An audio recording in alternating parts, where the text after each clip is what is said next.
না, শুধু লিখে চলেছেন। একজন মানুষ মনোযোগ দিয়ে কাজ করছেন আর তোমরা ক্রমাগত বকে চলেছো। না, আসলে মহারাজ কি কারণে চিন্তিত সেটা জানতে না পারলে আমাদেরও চিন্তা হয় বই কি। হুম, অর্থ বুঝলে, অর্থ। রাজকোষের অবস্থা খুবই খারাপ, আর সামনেই তো শিবরাত্রি পুজো। কিভাবে যে কি হবে কিছুই বুঝতে পারছি না। মহারাজ, এরকম হলে এবারে কিভাবে পুজো হবে? শিবরাত্রির পুজোয় তো অনেক খরচ। এত লোকজন আসেন, তাদের জন্য ভোগের প্রসাদের ব্যবস্থা করা তো মুখের কথা নয়। এবার তোমাদের সবাইকে দায়িত্ব নিতে হবে। আমরা সবাই কি দায়িত্ব মহারাজ?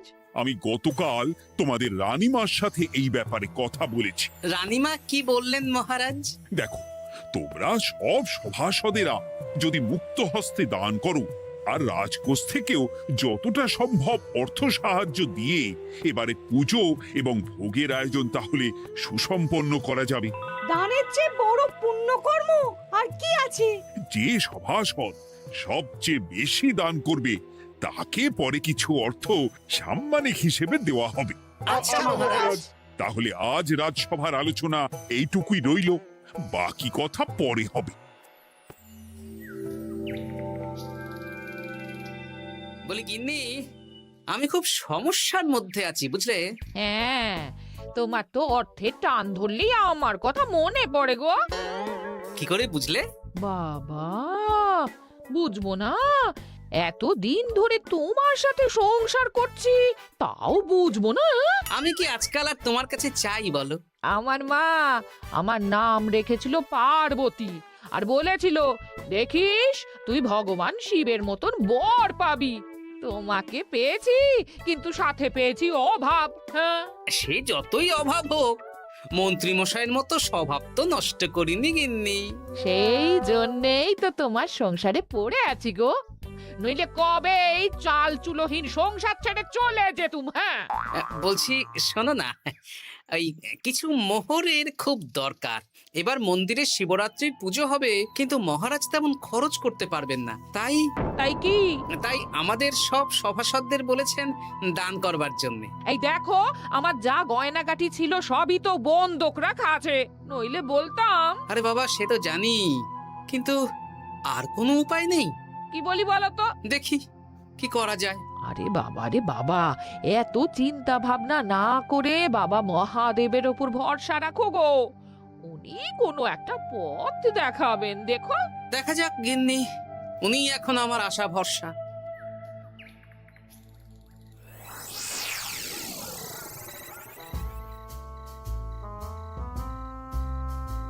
আরে মন্ত্রী মশাই, আপনি তখন থেকে শুধু এদিক ওদিক করছেন কেন বলুন তো? তা কি করব? না, আমরা তো বুঝতে পারছি না আপনার কি হলো।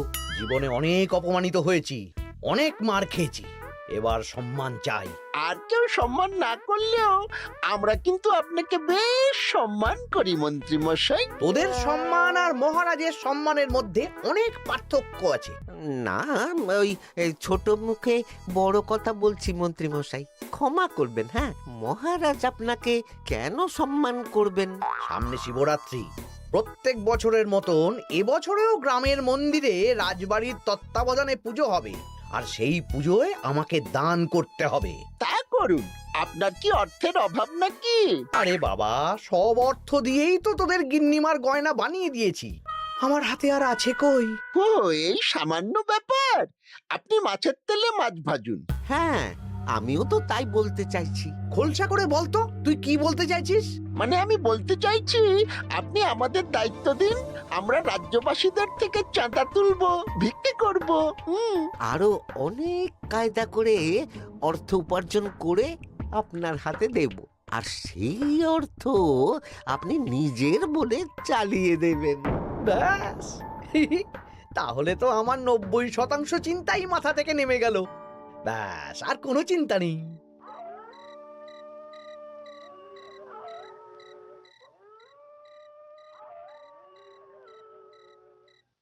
কি গো, এত রাত হয়ে গেল, এখনো ঘুমোচ্ছ না কেন বলো তো? হ্যাঁ, খুব চিন্তা হচ্ছে গো গিন্নি, এখনো বুঝে উঠতে পারিনি যে কি করে দান করব। শুধু অর্থদানই কি দান নাকি গো? শিব ঠাকুর তো আমাদের প্রত্যেকের মধ্যেই রয়েছেন গো। হ্যাঁ, তা তো তিনি আছেন। তুমি বরং ভক্তদের সহযোগিতা করো। পুজোর দিন ভক্তরা দূর থেকে যাতে মন্দিরে আসতে পারে সেই ব্যবস্থা করো। মন্দির প্রাঙ্গণ পরিষ্কার পরিচ্ছন্ন রাখো। হ্যাঁ, ঠিক বলেছো গিন্নি, এটা তুমি ঠিক বলেছো।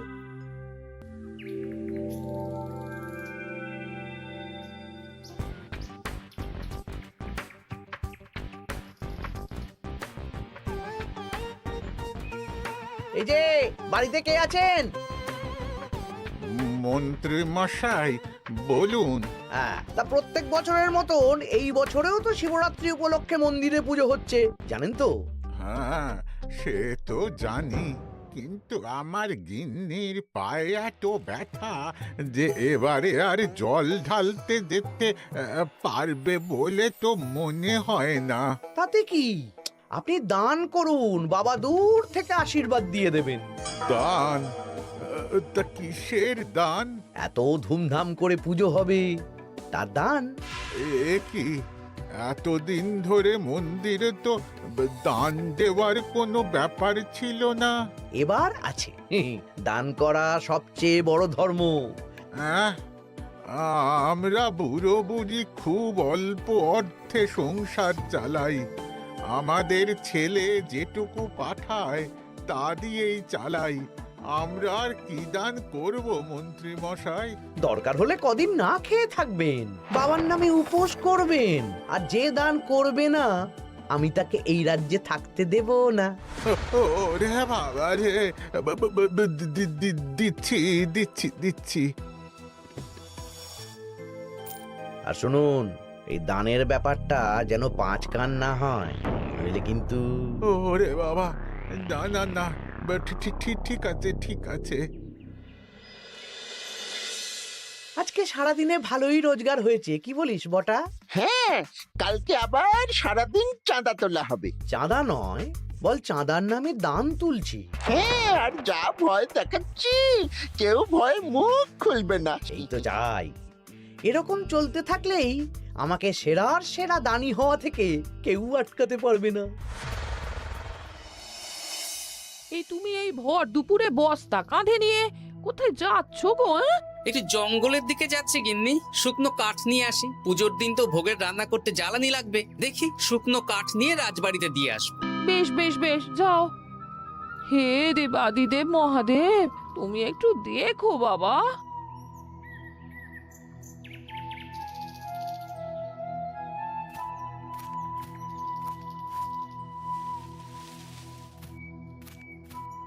আরে আরে, নগেন খুঁড়ো না, এই সময় কাঠ কুড়োচ্ছ কেন? কি আর করব গোপাল, কাঠ কুড়িয়ে নিয়ে যাচ্ছি, এবার এগুলো হাটে বেচবো। সে কি গো, তোমার ছেলে তো শহরে চাকরি করে বলেছিলে, এ মাসে সে অর্থ পাঠায়নি? সে তো পাঠিয়েছিল বাবা, কিন্তু আর ভাগ্যের পরিহাস, কি বলবো বলো। কি হয়েছে, কোনো সমস্যা নাকি? না না না, সমস্যার কথা জানানো যাবে না, জানালেই আমাদের বিপদ। আরে কি হলো, চুপ কেন? কি গো খুড়ো, কিছু বলো। কাউকে বলবে না তো বাবা? না না, বলো না, আমি কাউকে বলবো না, আমাকে বিশ্বাস করতে পারো। আসলে আজকে সকালে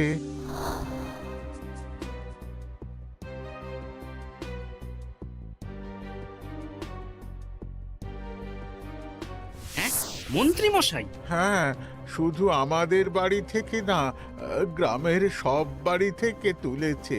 ঠিক আছে খুড়ো, তুমি নিশ্চিন্তে থাকো। আর আমার চিন্তার শেষ নেই। আমার গিন্নির কদিন ধরে এত পায়ে ব্যথা যে এবারে অতটা হেঁটে মন্দিরে বাবার মাথায় দুধ ঢালতে যেতে পারবে না। ঠিক আছে, তুমি একদম চিন্তা করো না, আমি দেখছি কি করা যায়।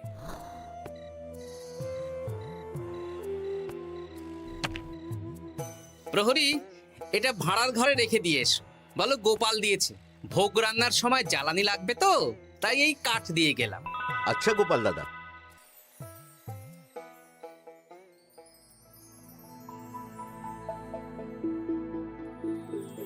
তারপর সবাই কিছু অর্থের জোগান করতে পারলে। মহারাজ, আমি 5 মোহর অর্থ সাহায্য করতে চাই। আমিও 5 মোহর মহারাজ।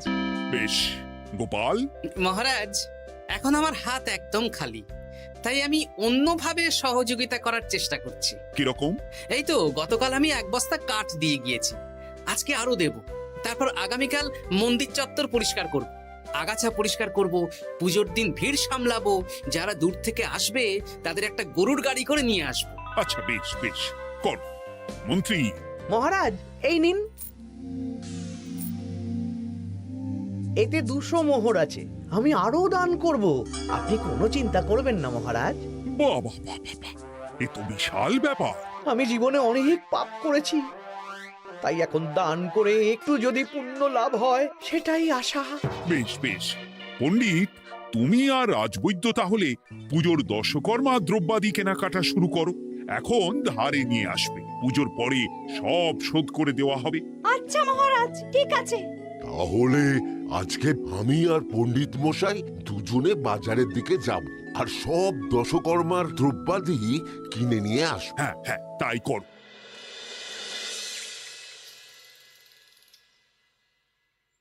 এই ঘটা পুঁটির বাবা একটা কানা করিও চাঁদা দেয়নি। হ্যাঁ, আমার মাথায় একটা বুদ্ধি আছে। কি বুদ্ধি?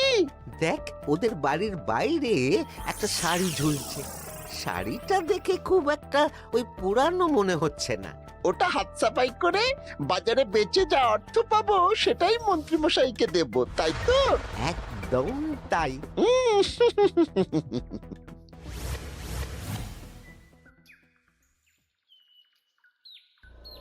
হাই পুটি, দেখ তোদের বাড়ি থেকে বটা ঘটা কাকা শাড়ি চুরি করছে। হ্যাঁ তাই তো। ন্যাপলা, ওরে বাবা রে, মরে গেলাম রে, ওরে মরে গেলাম। পালাও পালাও পালাও, ওরে বাবা। এই কি হয়েছে রে? চিৎকার করছিস কেন? আর বটা ওভাবে পালালো কেন? এই বটা ঘটা কাকা ওই পুটির মায়ের শাড়ি চুরি করে পালাচ্ছিল, আমরা ধরে ফেলেছি। সাব্বাস, এই তো চাই। তার মানে মন্ত্রী মশাই এখন দান করার জন্য চুরিও করাচ্ছে। বাহ! কি ভাবছো গোপাল দাদা? না কিছু না। আচ্ছা পুটির বাবা, তোমাদের বাড়ি মন্ত্রী মশাই চাঁদা তুলতে আসেননি? এসেছিলেন তো, কিন্তু আমি বলে দিয়েছি আমি পারবো না। নিজেদের বীজ ধান কেনার অর্থ নেই, চাঁদা দেবো কি করে? আচ্ছা এই ব্যাপার, এবার বুঝতে পেরেছি। অনেক ভয় দেখালেন, চমকালেন, কিন্তু কিচ্ছু দিইনি। তাই বটা ঘটা চুরি করতে এসেছিল, বুঝেছি। বেশ, এই সাবধানে থেকো। কিভাবে যে সংসার চালাবো? শোনো পুটির বাবা, তুমি এক কাজ করো। বলো। জঙ্গলে অনেক ধুত্র গাছ, আকন্দ গাছ আছে। তুমি পুজোর দিন সকাল থেকে মন্দিরের কাছে একটা ফুল মালা বেলপাতার দোকান দাও। এটা ভালো বুদ্ধি দিয়েছো। আমি তো এখন মন্দির প্রাঙ্গণ সাফ সাফাই করতে যাচ্ছি, আমি বরং কাজের ফাঁকে তোমার জন্য একটা ছাউনি দিয়ে মন্দিরের কাছে দোকান বানিয়ে দেব। তাহলে তো খুবই ভালো হয়। এই পুটি, তোরাও আমার সাথে চল, হাতে হাতে সাহায্য করবি। চল চল চল। চলো গোপাল দাদু।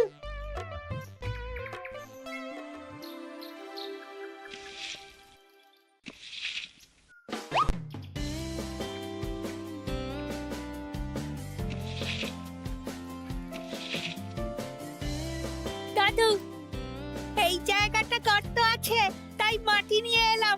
এই তো বুদ্ধিমান ছেলে, এবার ঢেলে দে।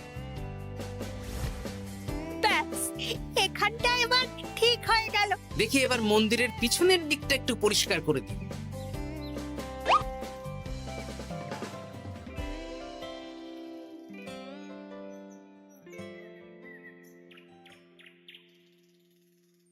জয় মহাদেব।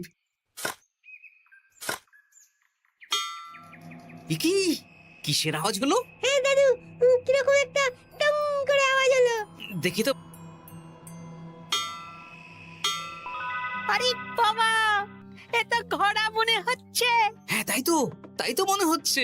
জয় মহাদেব। বের করো বের করো। এই তো।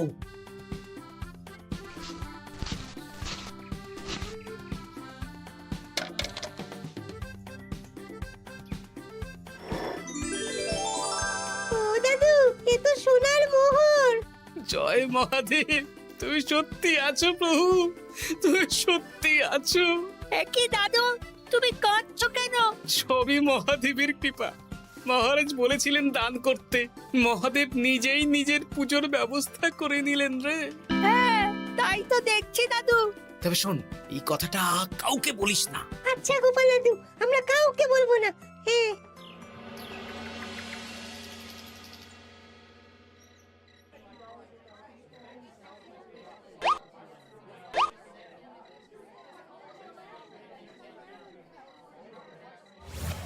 এবার আগামীকাল পুজো।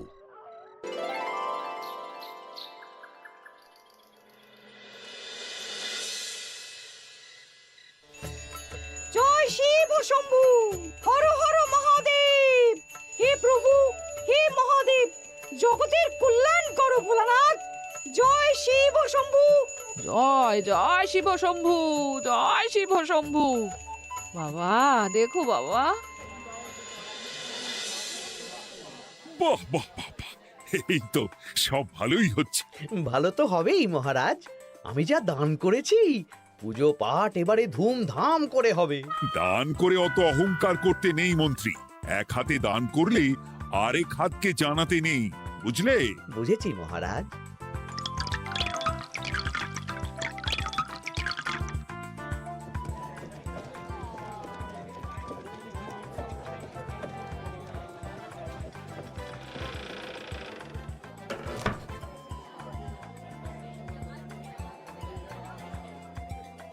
আসুন খুড়িমা, আপনি আসুন। সত্যি গোপাল, তোমার মতো মানুষ হয় না। আমার পায়ে বড় ব্যথা, ভেবেছিলাম এই বছর হয়তো মন্দিরে আসতেই পারবো না। আহা, আমি তো আপনার ছেলের মতন। আর কাল আবার আসতে হবে, বড় মাঠে ভোগের আয়োজন আছে, গাড়ি পাঠিয়ে দেব, কেমন? বেঁচে থাকো বাবা, বেঁচে থাকো। দেখো দেখো গোপালকে দেখো, ও হয়তো অর্থ সাহায্য করেনি, কিন্তু অন্যভাবে কত সাহায্য করছে। এই মন্দির প্রাঙ্গণ থেকে সব আগাছা পরিষ্কার করেছে। মহারাজ, আপনার সাথে কিছু কথা আছে। কি কথা? এখানে বলা যাবে না, যা বলবো আড়ালে। আচ্ছা চল।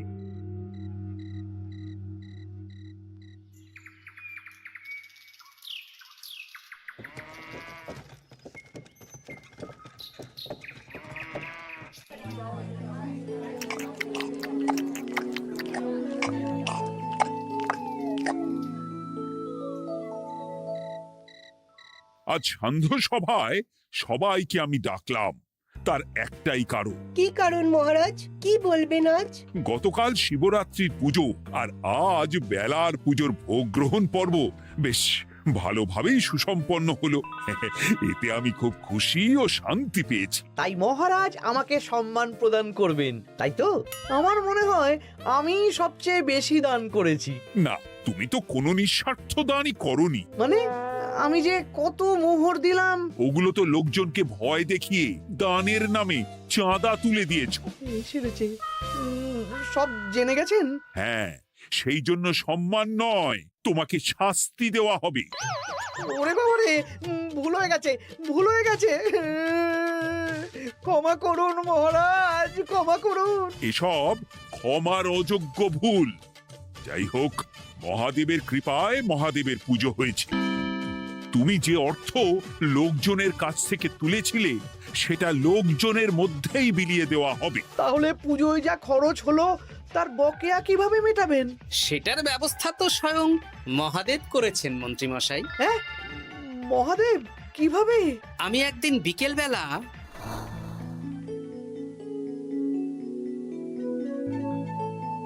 ওরে বাবা, এক ঘোড়া সোনার মোহর। হ্যাঁ, এক ঘোড়া সব মহারাজকে দিয়ে দিয়েছি। আর এই দান সংক্রান্ত যে অর্থ সাম্মানিকের কথা বলেছিলাম তা পাবে গোপাল। ধন্যবাদ মহারাজ। তবে মন্ত্রী মশাই যে অর্থ লোকজনের কাছ থেকে বলপূর্বক তুলেছেন সেটা দিয়ে গরিব চাষি ভাইদের বীজ কেনার অর্থ দান করা হবে। আর মহাদেবের কৃপায় যে এক খড়া মোহর পাওয়া গেছে তা দিয়ে বকেয়া মেটানো হবে। সাবাস গোপাল, সাবাস। এই না হলে আমার গোপাল। সাধু সাধু। আর মন্ত্রী মশাইকে কি করা হবে? ওকে কাল শাস্তি দেওয়া হবে।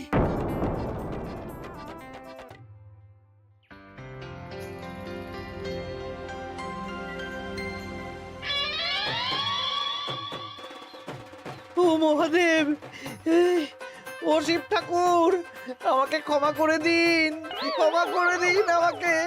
ওসব না বলে একবার কান ধরে উঠবস করুন আর একবার করে বলুন জয় মহাদেবের জয়।